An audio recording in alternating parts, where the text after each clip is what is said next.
The year is 1266, and Kublai Khan, the great Khan of the Mongols, presides over the largest empire to ever exist. It was won by the might and ferocity of the Mongol hordes, who went from a collective of minor and squabbling clans to the nigh undisputed masters of the East. It was with the crushing of the Korean kingdom of Goryeo and gaining a fleet that the great Khan's attention was drawn to the islands of Japan.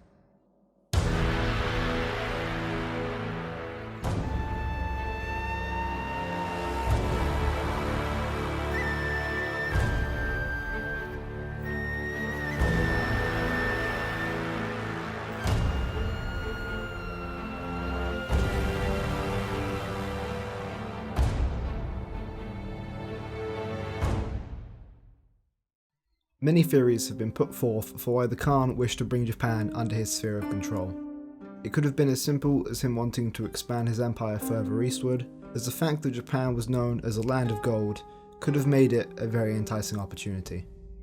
It was recorded by Marco Polo, the Venetian explorer, that the Japanese have measureless quantities of gold.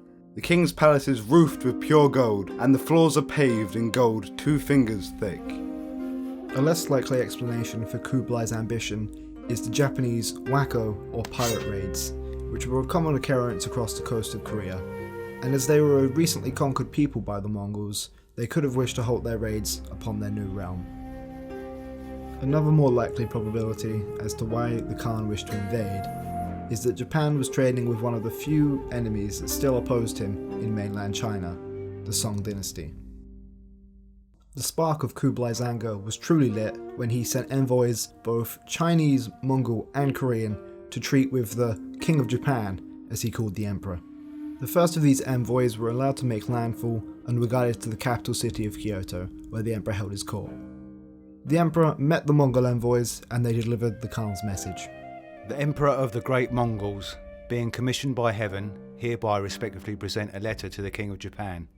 From the time of our forefathers have received the mandate of heaven and have ruled the universe, innumerable people in far-off lands have learnt to fear our power and have longed for our virtuous rule. Moreover, the sages consider the entire universe one family. Therefore, if we should not establish friendly relations with each other, how could it be in accordance with the doctrine of one family? Who would care to appeal to the arms? Now this is where the politics of the Japanese state come into play. In theory, Japan is ruled by the Emperor, the divine monarch of the country and all who dwell within. But in reality, the Emperor was little more than a religious figurehead, albeit a quite influential one. He was controlled by a military dictator known as the Shogun. Although the Shogun was more powerful than the Emperor, the real power rested in the hands of the Hojo, a samurai clan who married into the shogunate long ago, holding power as regents or shiken. The young Hojo Tokamuni was the 6th Hojo Shuriken at the time of the Mongol invasions. He and his Bakufu were told of the Mongol ultimatum and the letter sent by Kublai.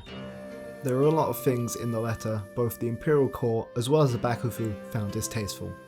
Despite the overall tone in which the letter was phrased being relatively mild, the comparison between the King of Japan and the Emperor of the Great Mongols being commissioned by heaven wasn't lost on them.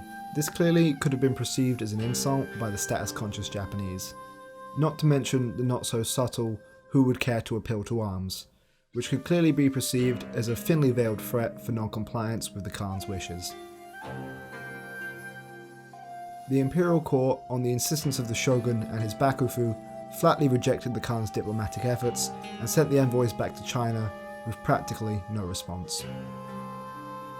As diplomatic attempt after diplomatic attempt came back empty-handed, the anger at being defied by an insignificant island nation swelled within Kublai. To him, it was insolence. He gathered his ministers and prepared for war.